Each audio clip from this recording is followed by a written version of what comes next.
Imagine this: you're standing in front of a mysterious door, one that separates two completely different realms.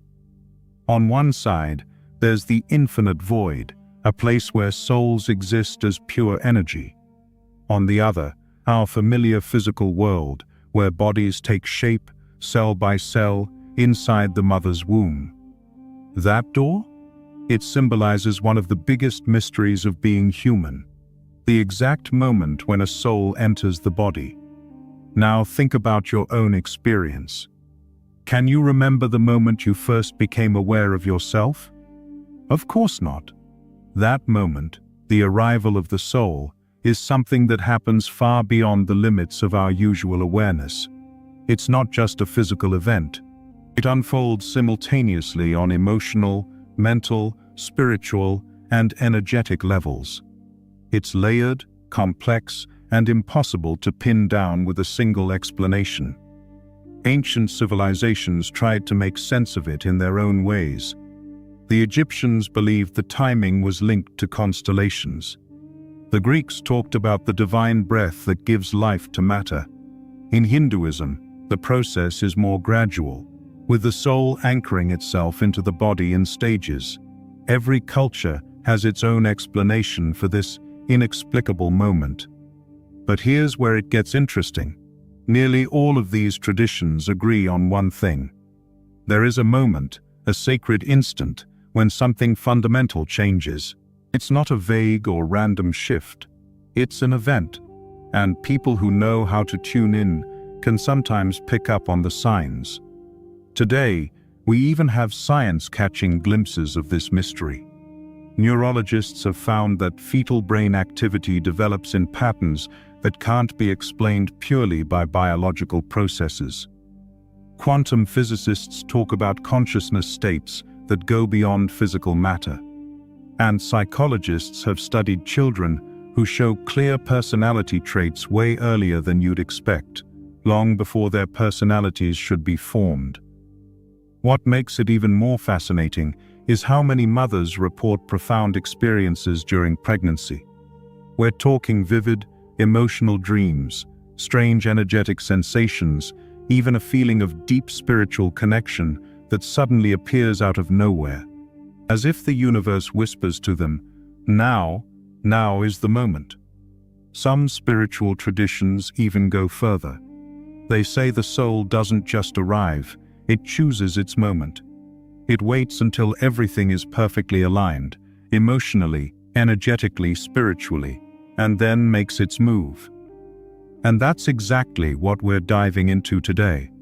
We're going to explore three major theories, three totally different takes on when the soul makes its entrance into the human body.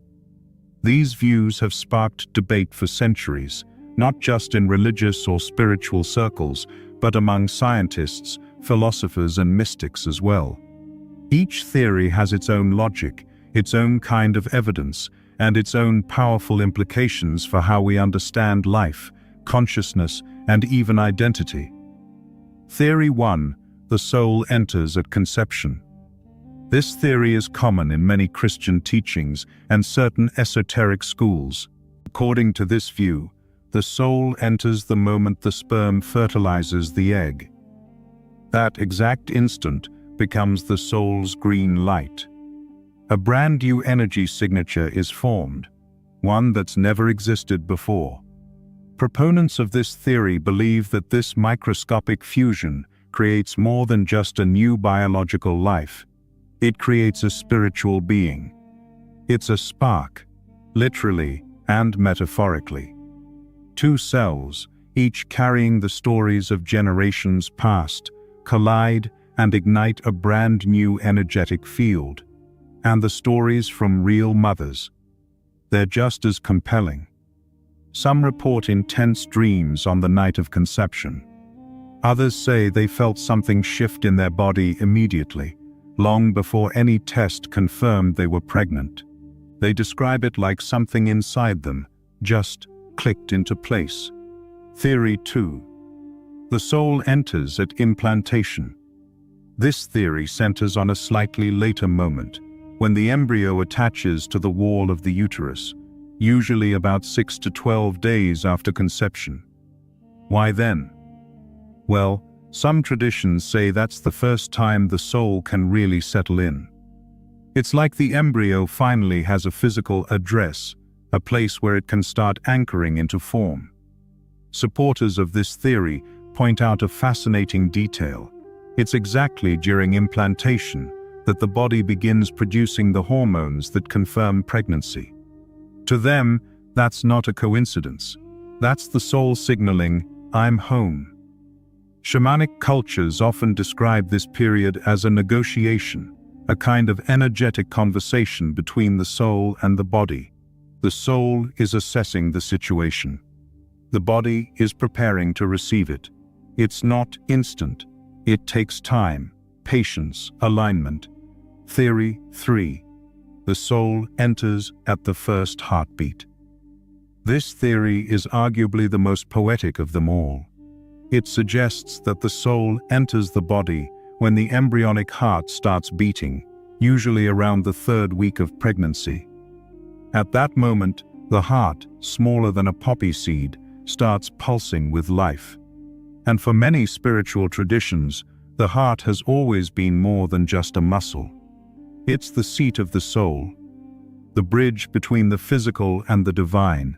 So when that little heart beats for the first time, it's as if the soul is declaring, "I'm here, I'm alive, I'm ready for this."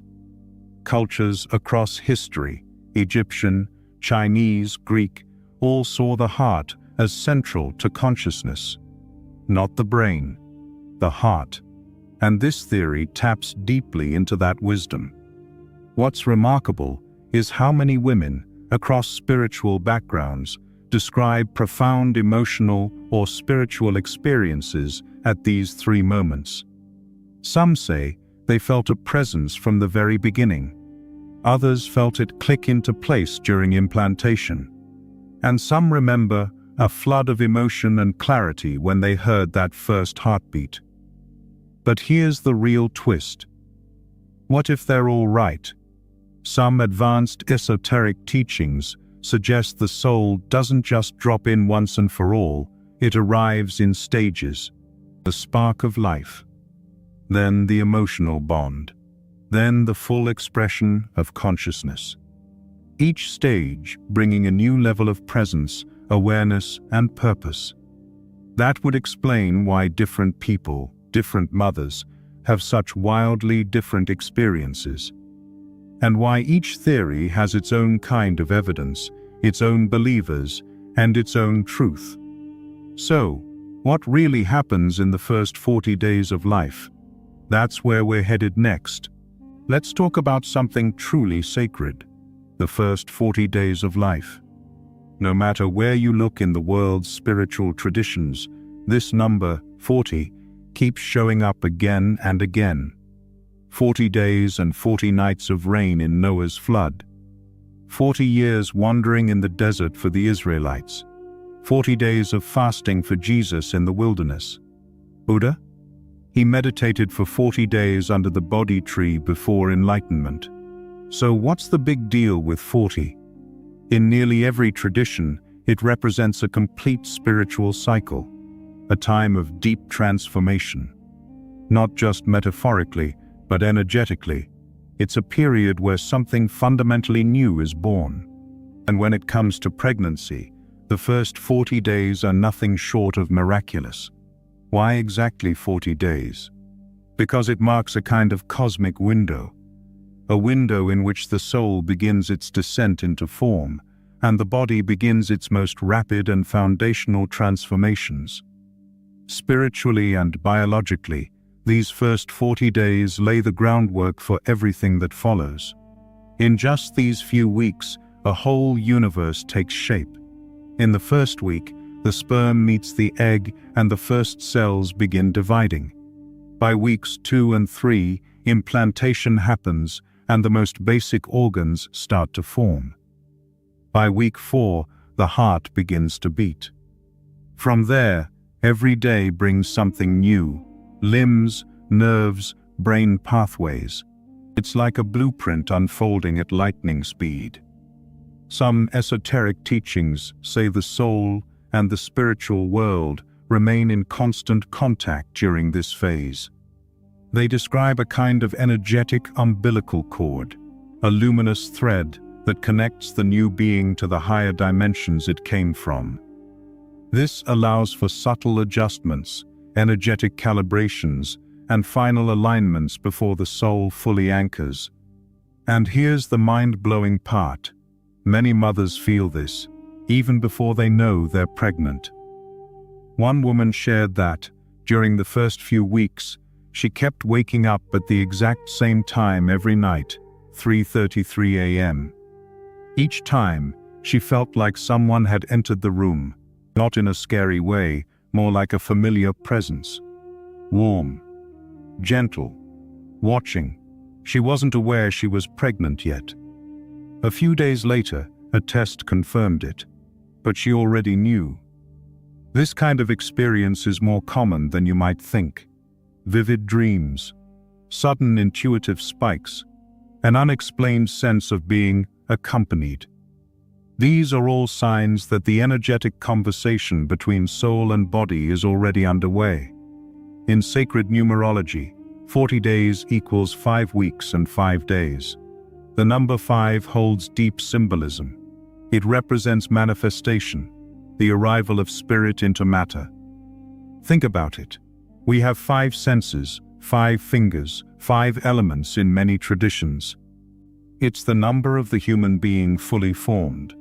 So it's as if, during these 40 days, the soul begins putting on the 5 garments it needs to fully express itself here in the physical world: sensation, emotion, thought, will, and spirit.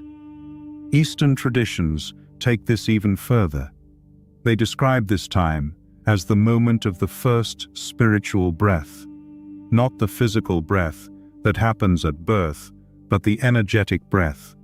The soul begins to inhale the experience of matter and exhale its spiritual essence into the body. It's like a diver descending slowly into deep water, adjusting to the pressure before going all the way under. And from a purely biological point of view, the first 40 days are nothing short of magical. This is when the nervous system begins to form. The heart, the brain stem, the sensory organs, the very architecture of life starts to take shape. It's not just construction, it's creation. Some esoteric schools believe that this is also the time when the soul finishes making agreements with destiny. Think about that. During these 40 days, the soul is said to choose the lessons it will learn in this life, the relationships it will experience, the gifts it will bring, the wounds it will heal. It's like the final planning meeting before a great journey. Not just a meeting of fate, but a co-creation with the universe. And here's something else that makes this phase so special. It usually takes place in complete secrecy.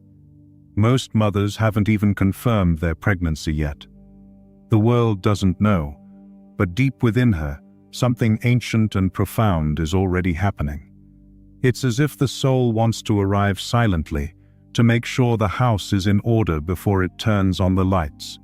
Many women who are in tune with their inner world describe this phase as filled with strange but beautiful experiences, lucid dreams, heightened perception, sensations they can't explain.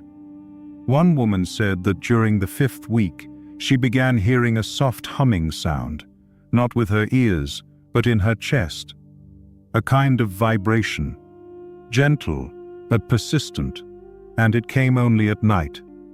Later, she came to believe it was the soul's way of making itself known.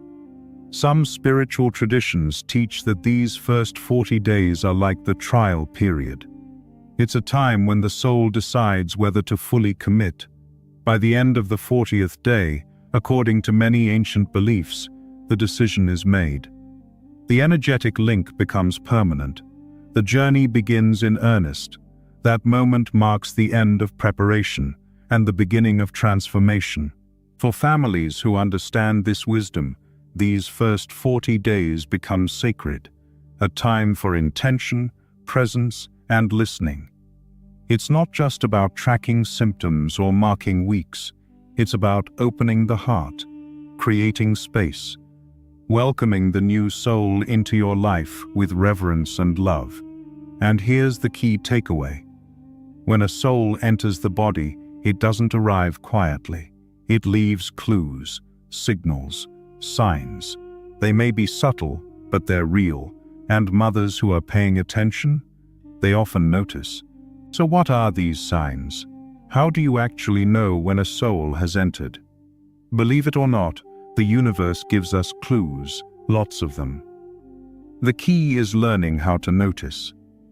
Let's start with one of the most commonly reported signs, extraordinary dreams. And I'm not talking about your average, half-forgotten dreams. I mean dreams that feel more real than reality. Dreams filled with color, emotion, and meaning. Many mothers report having these kinds of dreams even before they realize they're pregnant. Dreams of light, of presence, of mysterious children speaking to them. Sometimes a small voice says, "I'm coming." Other times, the mother sees a baby in a place that feels sacred, like a garden or a temple. One mother shared that 3 nights before she took a pregnancy test, she dreamed she was walking through a golden field filled with blooming flowers. A child appeared, ran to her, and said, "Hi, Mom, I chose you." When she woke up, the feeling was so strong, she said it felt like someone had actually been there. 2 days later, the test came back positive. Coincidence? Maybe? But when you hear these stories over and over again, you start to wonder if something deeper is going on. Another powerful sign, energetic sensitivity. Some women who've never really paid attention to energy suddenly start feeling things. They sense changes in a room's atmosphere. They feel sudden emotional waves for no clear reason.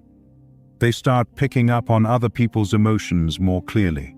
It's like their whole energetic system has been turned on. It's not subtle either. One woman described it like suddenly having spiritual Wi-Fi. She could tune in to things she never noticed before. People's emotions, spaces that felt charged, even animals reacting differently to her presence. Which brings us to another clue. Animals know. Pets are incredibly sensitive to energy. Cats, dogs, even birds. And during early pregnancy, especially those first few weeks, many animals start acting different, more protective, more affectionate, more aware. Some cats, for example, that were usually standoffish, suddenly become clingy, curling up on the mother's belly, purring constantly, refusing to leave her side. Dogs might start guarding her closely, even growling at other people who come near her stomach. One woman said her dog, who never barked indoors, started barking at a specific spot, her lower abdomen, before she even missed her first period. It was like the dog knew something was growing there before anyone else did. And then there are the synchronicities. This is where the universe really gets creative. Suddenly, certain numbers start appearing over and over. 1111, 444, or you start hearing the same song every time you're thinking about your pregnancy. You might bump into people who randomly say something that answers a question you've been wrestling with. Books fall off shelves. Emails arrive from nowhere. A sign on a billboard feels like it was written just for you. It's like reality itself begins conspiring to confirm that a new consciousness has arrived. Another common sign? Physical changes that can't be explained by hormones alone. Sure, morning sickness and cravings are expected, but many mothers report completely new cravings for foods they've never liked, or sudden, intense aversions to things they've always loved. One woman said she couldn't even look at chocolate, her lifelong favorite, during the first month. Instead, she craved lemons and seaweed, foods she had never eaten before. She believed it was her baby's soul communicating specific physical needs. And then there's a really interesting one, a change in how time feels. Several women describe a moment, usually in the early weeks, where time seems to slow down or even freeze. A moment that feels like it's suspended outside of normal reality. Sometimes they feel like they're standing still while everything else moves. Other times, they experience a powerful déjà vu, like they've lived this moment before in a dream. One woman said she felt an energetic click one afternoon while walking through her house. She stopped in her tracks and felt like something invisible had entered her. Later, she called it her before and after moment. That moment, it didn't line up with conception or even implantation, but she knew. And later, her pregnancy test matched the timing exactly. Mothers also speak about a specific sensation that's hard to describe, a feeling of fullness, but not in the belly. It's more like a presence, a subtle vibration, almost like a low hum that's felt inside the chest or around the heart.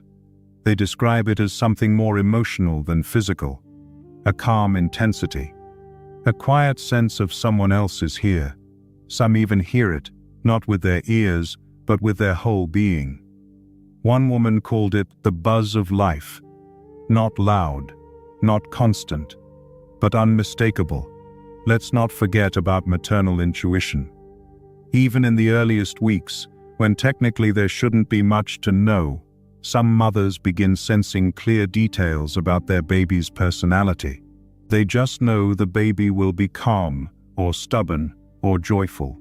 Some even predict the baby's favorite colors, foods, or quirks years in advance. It sounds impossible, but those predictions often turn out to be exactly right. How? It's as if the soul is already sending subtle messages, introducing itself before it even takes its first breath. The most surprising part of all this? These signs aren't rare. They're actually incredibly common. But here's the problem.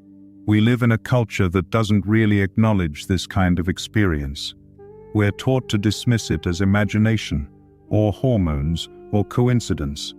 But what if it's not? What if these signs are the soul knocking on the door saying, "I'm here, I've arrived, and I'm ready"? If we learn to pay attention, to trust these inner signals, we might experience pregnancy in a completely different way. Not just as a biological process, but as a deeply sacred event. A time when the veil between worlds becomes thin, and a new consciousness begins to shine through. So if you're on this journey, whether you're a parent, a partner, or simply curious, know this: the universe doesn't work in silence. It leaves trails, messages, and little miracles in plain sight. All we have to do is listen. Before we go deeper, I want to extend a personal invitation. If this topic speaks to you, if you've ever felt that quiet pull to better understand intuition, energy, or the soul's deeper journey, then check out the Quantum Thinking Challenge. It's a 21-day experience designed to reprogram your mind, raise your vibration, and sharpen your intuitive senses. Each day for 3 weeks, you'll get simple but powerful practices that help you shift your frequency and begin noticing the subtle signs the universe sends you, just like the ones we've been talking about. Many people who've completed it say it's like flipping on a switch they didn't know they had. If you're curious, the link is in the first pinned comment. Now, back to our journey. While the Western world often debates when the soul enters the body, many Eastern traditions take a completely different approach. Their question isn't just when, but how.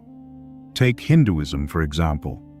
In this ancient system, the soul, or Atman, doesn't just drop into the body at one moment. It descends in layers, passing through 7 vibrational levels before it fully integrates into physical form. This process is called Sapapatala, the 7 falls of consciousness. Each fall is like the soul dressing itself for life on earth, adding layer after layer to prepare for the denser realities of the material world. The first descent happens at conception. That's when the divine spark touches matter for the first time. But that's only the beginning. The soul continues descending, aligning with each developing chakra, each energy center, as the fetus grows. It gradually builds its energy body, forges karmic connections, and installs the memories and skills it's bringing from previous lives. According to many Hindu teachings, it's not until around the 4th month of pregnancy that the soul is fully anchored in the body. That's when the Atman is believed to bring its complete baggage, its past experiences, its soul purpose, and its intended growth path for this lifetime. Buddhism offers another layered and deeply insightful perspective through the concept of Bardo Sidpa. This is the intermediate state between death and rebirth. According to Tibetan Buddhism, consciousness doesn't just jump from one life to the next. It passes through a transition period that can last up to 49 days. During this time, the soul floats in a kind of spiritual limbo. It reviews its past life. It reflects.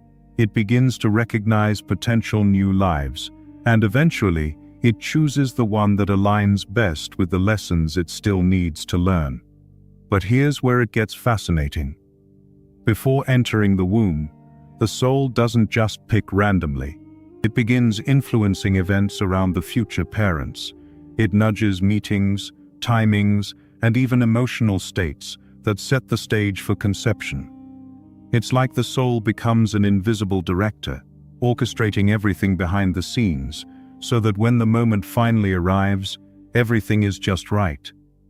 Only after all conditions are in perfect harmony does the soul make its definitive entry. Now let's look at Taoism, which might be the most poetic of all these traditions. According to Taoist teachings, every soul is like a raindrop forming in the clouds of the Tao, the primordial source of all things. During pregnancy, this raindrop slowly condenses, taking shape in the physical world. But even after birth, it maintains a connection to the clouds it came from. Taoism teaches that the soul is made of 3 hun, 3 spiritual aspects that enter the body at different times. The first hun arrives at conception. It brings the vital force, the energy that makes the heart beat and cells divide. The second hun enters around the 3rd month. It carries the seeds of personality and emotion, the future temperaments, desires, and relationships. The 3rd hun arrives only at birth.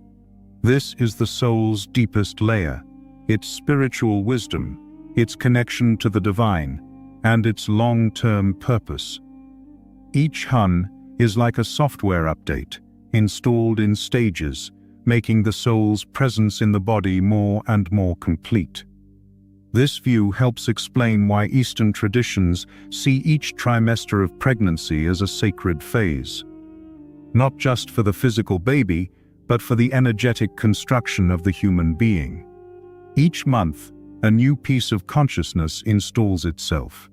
Each trimester isn't just physical growth, it's spiritual layering. And if we step back, what unites all these perspectives, Hindu, Buddhist, Taoist, is a shared belief.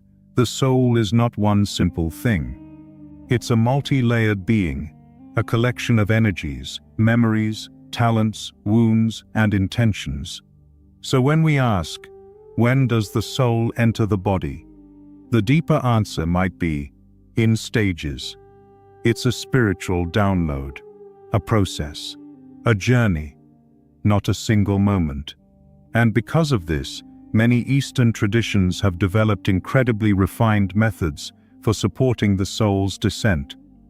We're talking specific mantras for each stage of pregnancy, meditations to help the mother connect with the incoming soul, rituals that prepare the body and energy field for each hun or Atman layer. It's not just physical care, it's spiritual partnership. So here's the question for you. Which of these ancient views resonates with you the most? Is it the layered descent of Hinduism, with the soul slowly anchoring itself chakra by chakra? Is it the conscious choice of Tibetan Buddhism, where the soul actively observes, waits, and only enters when the conditions are perfectly aligned? Or is it the gentle condensation of Taoism, where the soul arrives like a raindrop forming in the sky, gradual, mysterious, always connected to its divine source? Whatever speaks to you most, one thing is clear: the process of the soul entering the body is sacred, intelligent, and far more complex than we're usually taught. It's not just biology. It's a cosmic collaboration between spirit and matter, destiny and decision, parent and child. And in the next section, we'll explore how this understanding evolved in Christian mysticism, where saints, visionaries, and secret texts reveal a much deeper view of incarnation than you might expect. Let's shift gears and explore a side of Christianity that rarely gets talked about: the mystical, esoteric dimension. Beyond official doctrine, beyond Sunday sermons, there exists a hidden tradition full of visions, revelations, and spiritual downloads from saints, monks, and mystics. And they had a lot to say about the moment the soul enters the body. Let's start with Saint Hildegard of Bingen, a 12th century German mystic, poet, and visionary. In her writings, she described seeing the soul's descent as a beam of golden light emerging from the heart of God. This light would gradually condense, not all at once, but gently, until it met a forming body ready to receive it. In Hildegard's vision, this didn't happen at conception. Instead, it occurred at a specific moment when the embryo had developed enough spiritual maturity to hold that divine light. According to her, the soul doesn't just show up. It waits until the conditions are spiritually aligned.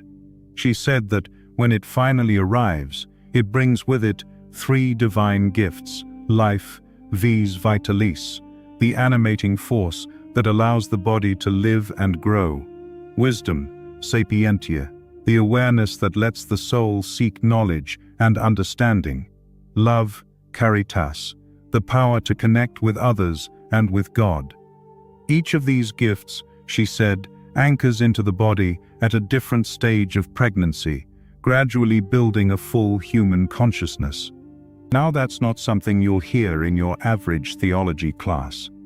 Let's move to the Gospel of Philip, a text from early Christianity that didn't make it into the official Bible, but is filled with mystical insights. It talks about a moment when the Holy Spirit spreads its wings over the forming child, sealing the soul into the body. That moment isn't random, it's sacred, and only those with spiritual eyes can recognize it. And then there's Meister Eckhart, one of the most brilliant Christian mystics of all time. He described the soul's entry not as pouring water into a cup, but as one flame lighting another. In his words, the divine spark already exists within the body. What the soul does is ignite it. It's not about placing something inside. It's about awakening what's already there. That idea, it changes everything. It means the soul isn't a foreign guest. It's a co-creator of the body's consciousness. The Desert Fathers, early Christian monks who lived in the Egyptian wilderness, also left powerful accounts of incarnation. Saint Anthony, for example, spoke of seeing visions where the soul put on the body like clothing.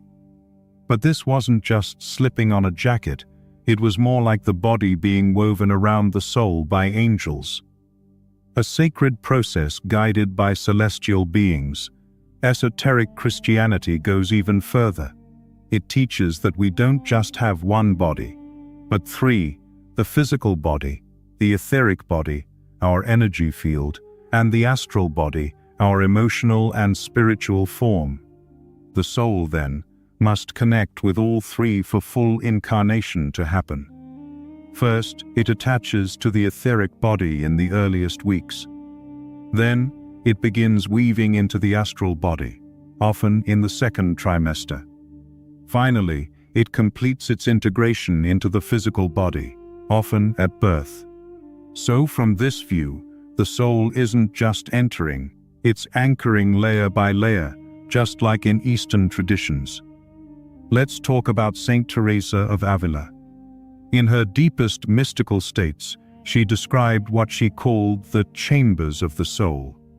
7 inner rooms, each one representing a different level of spiritual awareness.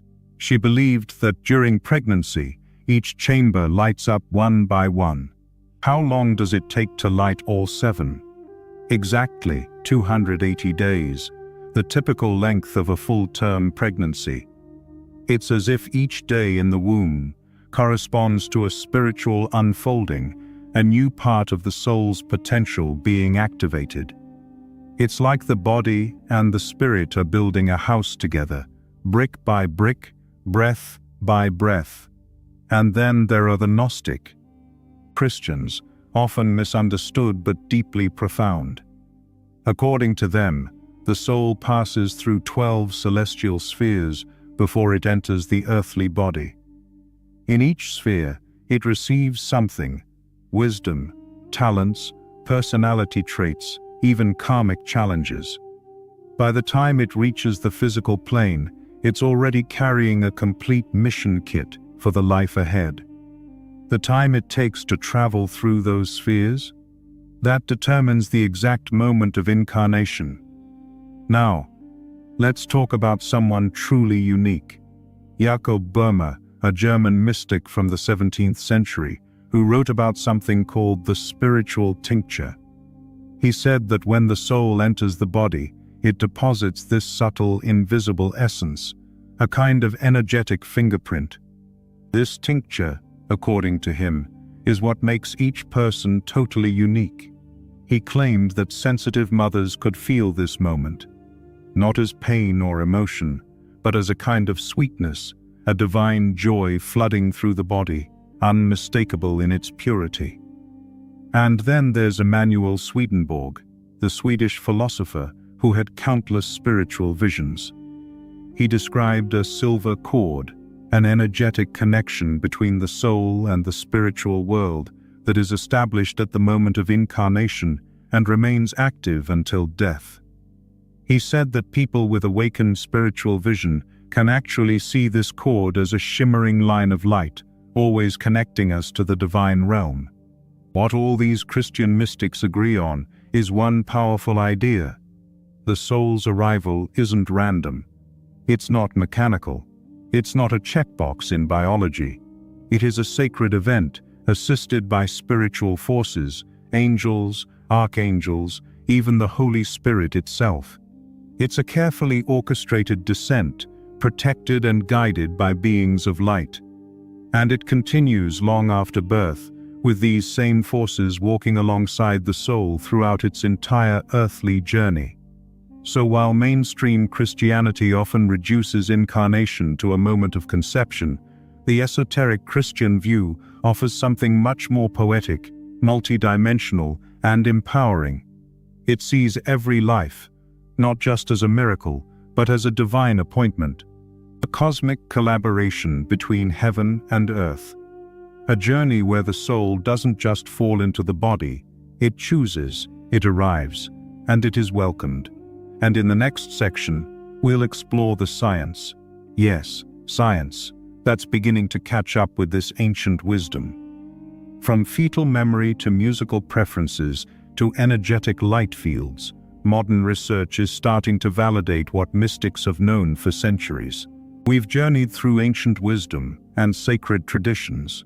But now, it's time to look at something you might not expect: modern science. That's right. Some of today's most groundbreaking research is starting to confirm what mystics and spiritual teachers have been saying for centuries: that consciousness doesn't just emerge randomly in the brain. It arrives with intention, with awareness, and possibly with memory. Let's begin with the work of Dr. Peter Hepper from Queen's University Belfast. His studies rocked the scientific community when he found that fetuses as young as 18 weeks already show musical preferences. They react more positively to certain melodies and more intensely to others. And this isn't just random movement. It's measured behavioral response. Even more fascinating, fetuses already recognize their mother's voice. They respond differently when she speaks compared to a stranger. But here's where things get truly mind-blowing. These reactions show up long before the brain is fully developed enough, at least according to traditional neuroscience, to support this kind of perception. So where's the perception coming from? Dr. Hepper's findings suggest that consciousness might precede brain development. In other words, the awareness isn't a product of the brain. It might be something independent, something that enters and interacts with the brain. Now let's talk about personality. Dr. Hepper's team, along with other researchers, has found that fetuses display distinct behavioral tendencies. Some are naturally more active. Others are calm. Some respond strongly to stimuli, like classical music, while others don't. These traits remain consistent after birth, which raises a huge question. How can a fetus have a personality before it's even born? Science can't fully explain this, but spirituality can.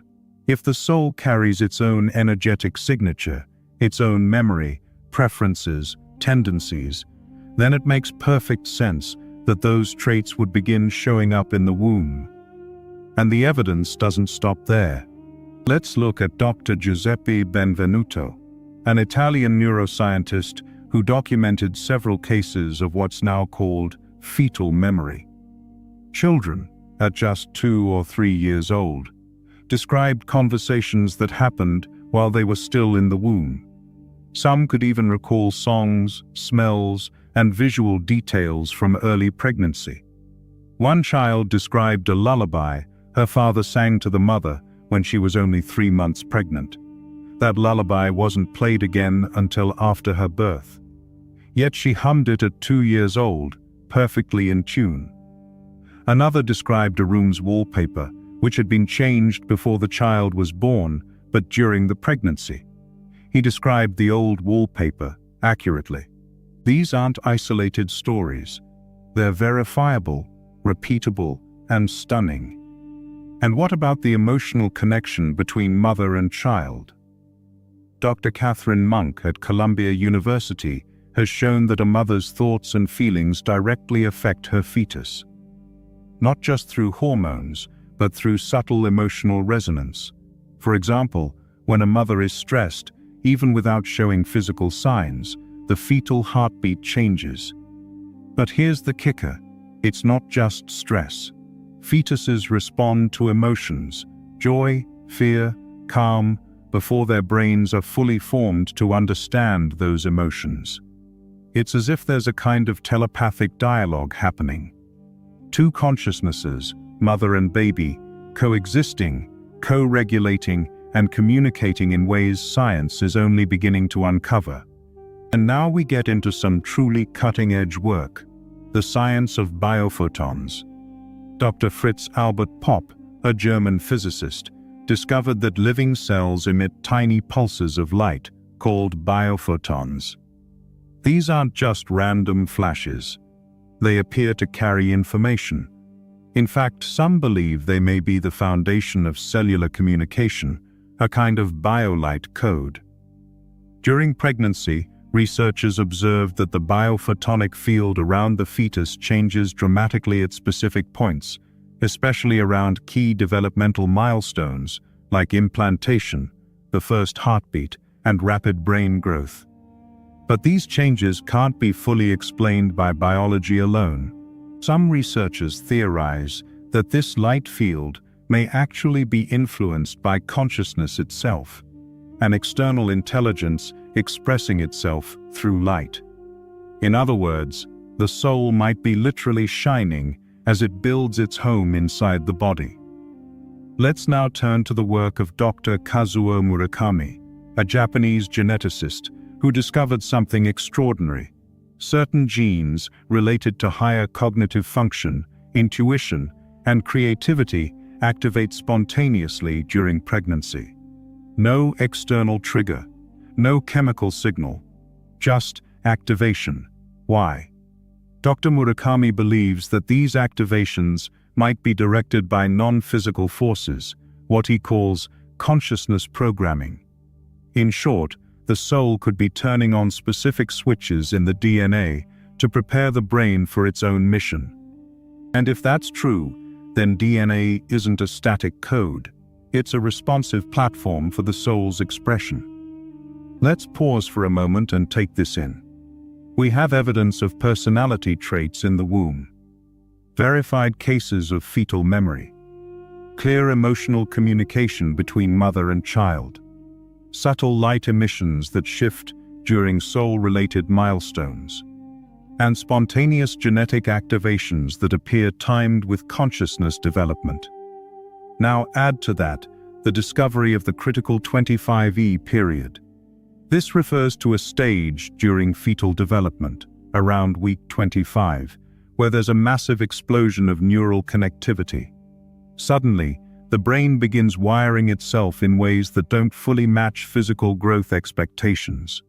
Brain waves shift. Patterns emerge that mirror those found in experienced meditators. It's like the brain is suddenly tuning in to a higher signal. Dr. Luca Tomasi, a neuroscientist from the University of Chieti, described it this way: the fetal brain doesn't grow into consciousness. It plugs into consciousness. Think about that for a second. Maybe the soul doesn't wait for the brain to finish forming. Maybe it shows up early, prepares the body, tweaks the code, builds the right circuitry, and then, at the perfect moment, steps fully in. Even twins reveal something mysterious. Studies show that twin fetuses often develop non-verbal communication systems. They react to each other's emotions, coordinate movement, and appear to negotiate womb space in ways too complex to be reflexes. Dr. Marisa Lopez-Chon in Spain recorded cases of twin fetuses changing positions in sync, as if communicating without sound. No words, no gestures, just shared intent. In one case, twins shifted places 5 times in 24 hours, always in coordination. As if they were playing a game or carrying out a plan. So what's all this pointing to? That consciousness doesn't start with birth. It doesn't even start with the brain. It starts with the soul, a conscious, intelligent energy that enters the body in phases, sometimes before we're even aware it exists. And in the next part, we'll dive deeper into the idea of free will, and how the soul might not just accept a body, but actively choose when to arrive. Let's dive into one of the most powerful, and perhaps most comforting, ideas in this entire journey: free will. Because what if the soul doesn't just enter the body at some random moment? What if the soul chooses? According to many advanced spiritual traditions, long before conception ever happens, before the egg is fertilized or the womb is ready, the soul is already at work. It's preparing, planning, choosing its next journey, like a student choosing not just a school, but the professors, the classrooms, and even the classmates. The soul examines family lineages, evaluates karmic lessons, considers spiritual goals, and even looks at what gifts and talents it wants to bring into the world. It's not impulsive. It's deeply intentional. This process is beautifully captured in the work of Dr. Michael Newton, a pioneering hypnotherapist who, through thousands of regression sessions, gathered consistent reports from people describing what happens before they're born. His clients, under deep trance, repeatedly described an almost identical process.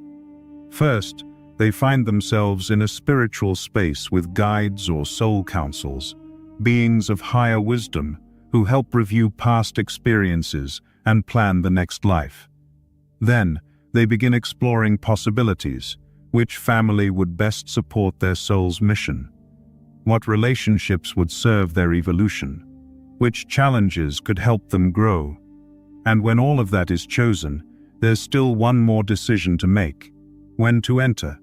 Yes, even after picking the family and setting up the energetic contract with future parents, the soul retains free will over when it actually enters the body. Some describe hovering nearby, watching the early weeks of embryonic development before making a final decision. They observe the dynamics, the emotions, the unfolding circumstances. And then, at the right moment, they say yes. This idea actually explains something many families have experienced but didn't understand: early pregnancy loss. According to this view, a miscarriage isn't always a biological failure. It could be a spiritual decision.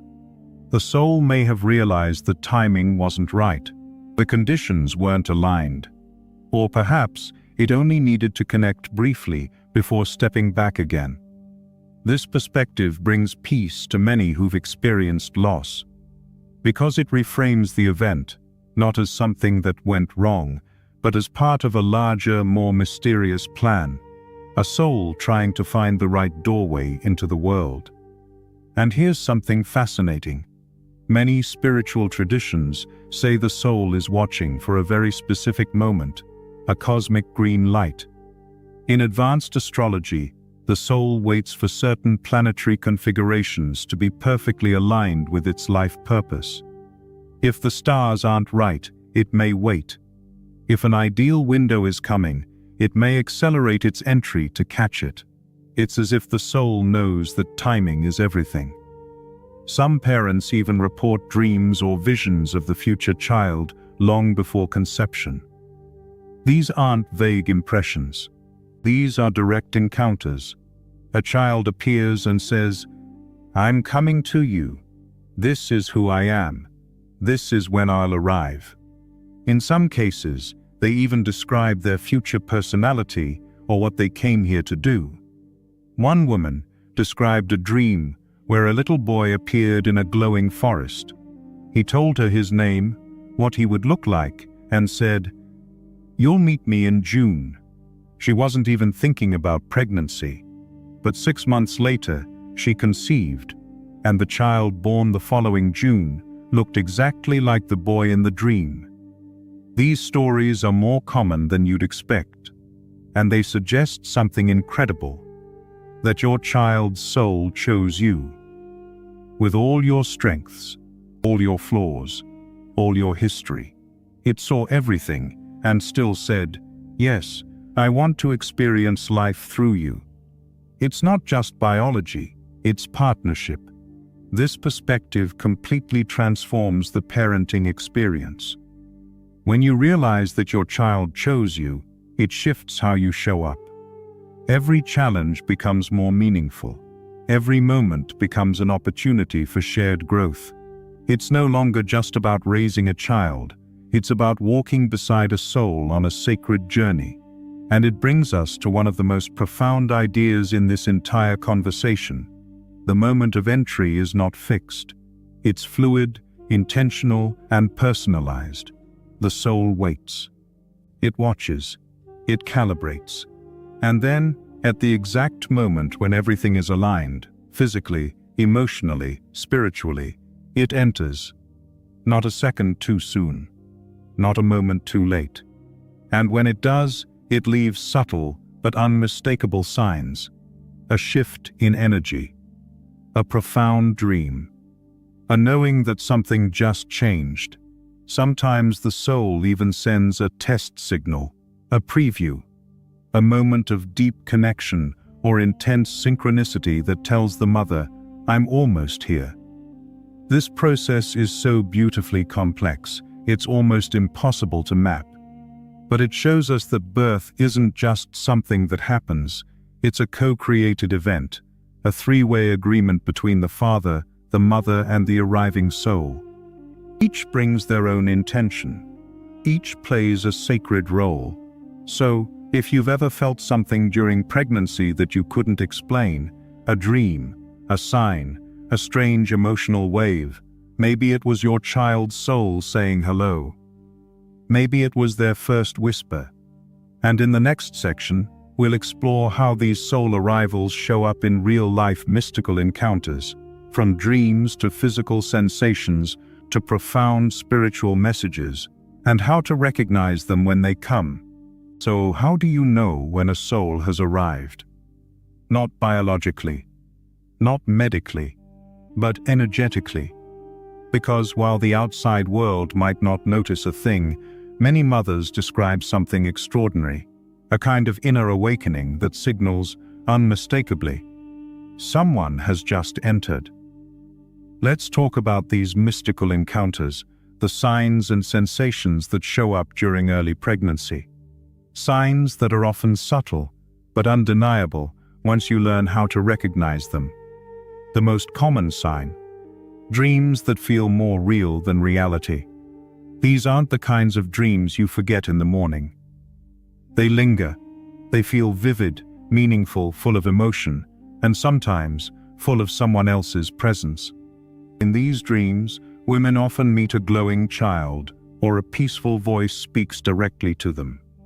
Sometimes they're led through a garden or a temple, and the energy is overwhelmingly sacred. One woman shared that a week before she found out she was pregnant, she dreamed of walking through a forest where golden leaves fell from the sky. A small child reached for her hand and whispered, "Mom, I've arrived." She said the dream was so powerful, she woke up in tears. 2 days later, she took a test. It was positive. These kinds of stories repeat across cultures, across belief systems. The details change, but the feeling is always the same, like someone is trying to make contact. Another powerful sign is an increase in energetic awareness.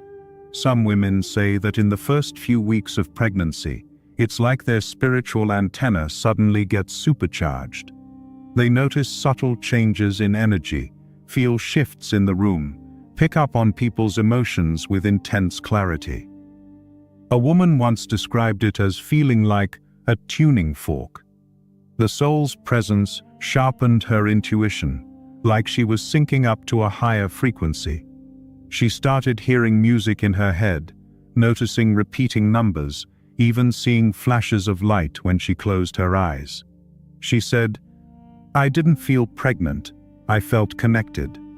These energetic shifts often come with emotional waves that don't feel like hormonal swings. They feel intentional. Moments of deep peace or overwhelming love, or bursts of clarity that come out of nowhere. And then, there are the synchronicities. These are some of the universe's favorite calling cards. Suddenly, you keep seeing the same numbers, 1111, 444, 333. A name repeats. A certain song seems to play at the exact right time. A stranger says something that answers a question you were just thinking about. It feels like reality is trying to tell you something. One expectant mom said she kept seeing white feathers everywhere. In her car, on her doorstep, even inside a closed book. She later found out that in many cultures, feathers are considered signs from the spirit world. She took it as a signal that her baby's soul was watching and waiting. Another sign: animals behaving differently. Pets are deeply attuned to subtle energy, and many mothers report that their animals seem to sense the arrival of a soul before anyone else. Cats that usually stay distant begin to curl up directly over the womb. Dogs become unusually protective. Some even bark or stare at the belly when no one else can see anything. One woman's cat, who had never once slept in her bed, suddenly refused to leave her side, sleeping against her stomach every night. This began days before she found out she was pregnant. Then there are the physical sensations that are hard to describe, but impossible to ignore. Some mothers report feeling a kind of fullness that has nothing to do with the physical changes of pregnancy. It's a presence, a pressure, a warmth. Some call it a gentle vibration or a soft hum in the body, often centered in the heart or womb. It's not painful. It's not hormonal. It's just there, like something has quietly moved in. A few women even describe it as a kind of inner buzz, like life is stirring in a new frequency. One said, "I couldn't hear it with my ears, but I could feel it, like a soft motor running in the background." And then there's maternal knowing, perhaps the most mysterious of all. Some mothers just know things about their baby. Before any scan, before any test, they know the baby's gender, their temperament, their preferences, their soul's vibe. One woman said that from week 6, she felt her baby's personality as a strong, joyful energy, like sunshine. When her daughter was born, she laughed in her sleep within the first few days. That same bright presence was there. "I knew her before I met her," the mother said. There are also cases where women report knowing specific details, like the baby's future favorite colors, foods, or even the lessons they came here to learn. Science can't explain this, but soul logic can. If the soul is already partially present, if it's already weaving itself into the energy field of the body, then it makes sense that certain aspects of its consciousness could already be communicating with the mother. It's like the soul is whispering, "Here's a preview of who I am." And maybe the most overlooked sign: time distortion. Many mothers describe a moment, sometimes just a few seconds, when time feels different, slowed, still, sacred. It's like the moment splits reality into a before and an after. One woman described being in her kitchen when suddenly everything went quiet. She felt a wave of warmth rise up from her belly to her chest. The clock seemed to pause, and she just knew the soul arrived. That moment stayed with her. A week later, she confirmed the pregnancy, but she already felt like she had met someone. These experiences aren't imaginary. They're not just hormones. They're echoes of a much deeper truth. The universe never whispers for no reason. When a soul enters, it leaves energetic footprints, subtle, yes, but real. You don't need a microscope to detect them. You need presence, openness, willingness to feel. Because the arrival of a soul isn't just biological, it's a cosmic event, a miracle happening in slow motion. And if we learn to listen, we might just hear the soft voice of spirit saying, "I'm here." In the next section, we'll take everything we've learned and explore the Eastern teachings about the layered structure of the soul, and how those layers install themselves across different months of pregnancy, creating a roadmap of consciousness that's nothing short of divine engineering. Now that we've explored the signs and sensations of a soul's arrival, let's zoom out and look at the architecture of that arrival, the roadmap that many Eastern traditions say the soul follows as it gradually takes form. Because according to Hinduism, Buddhism, Taoism, and other spiritual sciences, the soul doesn't enter in one single moment. Instead, it arrives in layers, each one building upon the last like scaffolding for a cathedral of consciousness. Let's go back to Hindu teachings for a moment. In this view, the soul's descent is like a divine engineering process. It starts as pure awareness, Atman, and then, as the body begins to form, the soul descends through 7 vibrational levels. These levels correspond to the development of the chakras, the body's primary energy centers. In the early stages, around conception, the soul begins anchoring the root chakra, connecting to survival instincts and basic life force. In the second month, as the sacral chakra activates, the soul begins aligning with emotion and desire. By the third month, the solar plexus ignites, bringing in individuality and willpower. In the fourth month, something major happens: the heart chakra opens. This is considered a spiritual milestone, the moment when love, empathy, and relational energy start anchoring into the body. It's during this phase that many traditions believe the soul fully commits to the incarnation. That's why, across cultures, the fourth month is often considered sacred. It's the moment when the divine spark stabilizes in the heart. From there, the higher chakras continue to form, throat chakra in the fifth month, bringing communication, purpose, and voice. Third eye in the sixth, awareness, intuition, perception. And finally, the crown chakra, the soul's direct link to source, activates closer to the time of birth, or even just after. This layered activation mirrors what many mothers experience emotionally and energetically throughout pregnancy. Each month feels different, not just physically, but spiritually. One mother said that around week 16, she felt a sudden emotional flood, not sadness or joy, just an overwhelming sense of presence. Like something had shifted in the air. From that point on, she said, it wasn't just a pregnancy, it was a relationship. Buddhism also offers an intricate map of this descent, especially in the Tibetan tradition. As we discussed earlier, the soul enters a state called Bardo Sidpa, the intermediate space between death and rebirth. During this time, the soul doesn't rush into a new body. It waits, it watches, it chooses. But even after the soul chooses its parents, its entrance is gradual. Tibetan texts describe the process like a sculptor working on a sacred statue. The soul doesn't just jump in, it shapes the energy field, installs karmic codes, selects the genetic elements that match its lessons, and gently weaves itself into the forming fetus. Many advanced lamas say that full anchoring doesn't happen until after the 49th day of gestation, a symbolic number in Taoism brings poetry to precision. Taoist mystics say the soul arrives like a drop of rain forming in the clouds of the Tao, the great mystery that creates everything.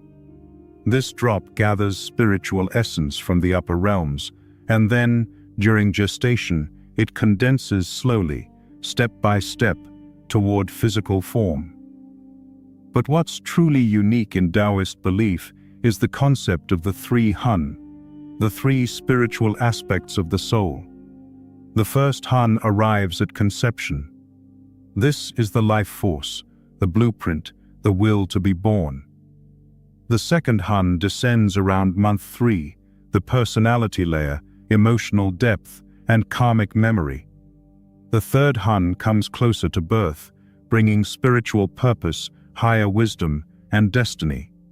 Each hun is like a software package, and each one installs at just the right time, when the hardware of the body is ready to receive it. This makes pregnancy a sacred sequence of downloads, not just physical development. And it also explains why many traditions observe spiritual rituals at very specific points in pregnancy.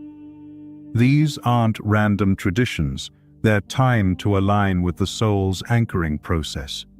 For example, in Hindu families, the Pumsavana ritual is performed in the third month to support mental and emotional development, when the second layer of the soul is believed to be arriving.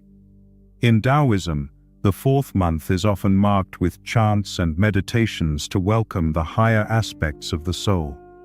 Tibetan monks sometimes hold prayers and visualizations for expecting mothers during weeks 7 to 12, guiding the soul through its bardo transition.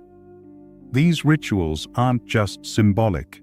They're invitations, welcoming the soul, affirming its path, and offering a spiritually supportive space to land. And it's not just about helping the baby. It's about preparing the mother too. Because the more aligned, grounded, and open the mother's energy is, the easier it is for the soul to integrate. That's why spiritual traditions have long emphasized inner preparation, calming the mind, nourishing the heart, connecting with the divine. Some spiritual guides say the mother's womb is not just a physical space, it's a sacred temple. And during pregnancy, that temple becomes the meeting point of heaven and earth. One Taoist teaching even refers to the womb as the celestial cauldron, where spirit is alchemized into form. That metaphor captures it perfectly. Pregnancy is not just the forming of a body. It's a transmutation, a weaving, a building of bridges between dimensions. And when we see it that way, when we begin to honor the timing and layering of the soul's arrival, we understand that every pregnancy is a unique divine design. A soul never comes in the same way twice.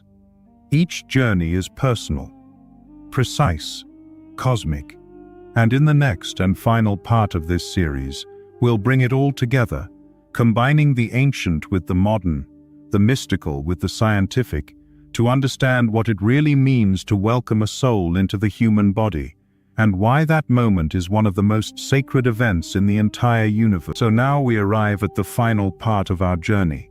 We've walked through sacred traditions, ancient rituals, modern science, mystical visions, emotional truths, and what has emerged is something profound. The soul's entry into the human body is not a single event. It's a layered, intentional, sacred process. Think about everything we've uncovered. Ancient Egyptians believed in constellations guiding soul timing. Hindus mapped a chakra-by-chakra descent. Tibetan Buddhists described the soul choosing its birth after a reflective waiting period. Taoist sages spoke of raindrops condensing from the Tao, with 3 Hun arriving in stages. Christian mystics saw golden lights, angelic weavers, and 7 chambers of soul activation. Neuroscientists today are observing behaviors, preferences, and memory in the womb that simply cannot be explained by biology alone. Everything points to one powerful truth. The soul is active, conscious, aware, and it chooses its moment of arrival with purpose. Whether it's through cosmic timing, energetic permission, or divine orchestration, what we call incarnation is not random. It's intelligent design at its most intimate level. Even the body, far from being just flesh and bone, is part of the plan. DNA, as we've seen, may be programmable by consciousness itself. Genes activate not only from chemical triggers, but potentially from spiritual influence. The energy body forms alongside the physical one. Chakras align. Neural connections light up not just because of biology, but perhaps because a soul has arrived and is setting up shop. Every layer of reality seems to be involved in this one act. And maybe that's the whole point. Because welcoming a soul into the world isn't just about building a body. It's about building a vessel for consciousness, a home, a life, a path. And what makes it all the more extraordinary is how collaborative this process is. It's not just the soul choosing. It's not just the body growing. It's everyone involved. The mother becomes a sacred gatekeeper, her body forming the temple, her heart providing the music that guides the soul down. The father provides the lineage, the energetic coding, the grounding. The soul, full of memory and mission, brings the blueprint. And in the center of all of it is the mystery. That silent, shimmering threshold where spirit becomes matter, where intention becomes heartbeat, where the invisible becomes you. This process isn't always perfect. It's messy, emotional, sometimes painful, sometimes full of loss. But even those moments of loss, those souls who visit briefly and then leave, are part of the sacred choreography. They are not failures, they are not accidents. They are part of a larger spiritual timeline that we often can't see until much later, if ever. Some souls come to anchor joy. Some come to teach resilience. Some come to bring healing to the ancestral line. And some come simply to remind us that life is a miracle. And that brings us back to you. Maybe you're a parent. Maybe you're hoping to become one. Maybe you've experienced the sacred, the subtle, or the sorrowful side of soul arrival. Maybe you're just deeply curious. Wherever you stand, know this: you are part of this cosmic story. Even your existence, your own journey into this world, followed a divine path. Your soul made choices, saw opportunities, felt callings, and said yes. You are not here by chance. You are here because your soul decided that this life, this body, this timeline was worth it. So the next time someone asks, "When does life begin?" you might just smile. Because now you know it doesn't begin with a heartbeat, or a test, or a scan. It begins with intention, with agreement, with a cosmic moment when the universe holds its breath and a soul says, "I'm ready." And then, a heartbeat, a vibration, a ripple through time, a light in the womb, and the journey begins. Let this understanding shape how we talk about life, how we hold space for pregnancy, how we honor the sacred task of parenting, how we reflect on our own origins, not as random accidents of biology, but as profound arrivals of consciousness. Let it change how we view grief and birth and loss and transformation. Because if every soul chooses its path, then every story, yours included, is sacred. And if we start living like that's true, we change everything. Thank you for walking this journey with me. If this message touched your heart, I invite you to revisit any part of this series, share it with someone who might need to hear it, and remember, your soul is wise. Your life is no coincidence, and somewhere, maybe right now, another soul is waiting at the door, ready to begin again.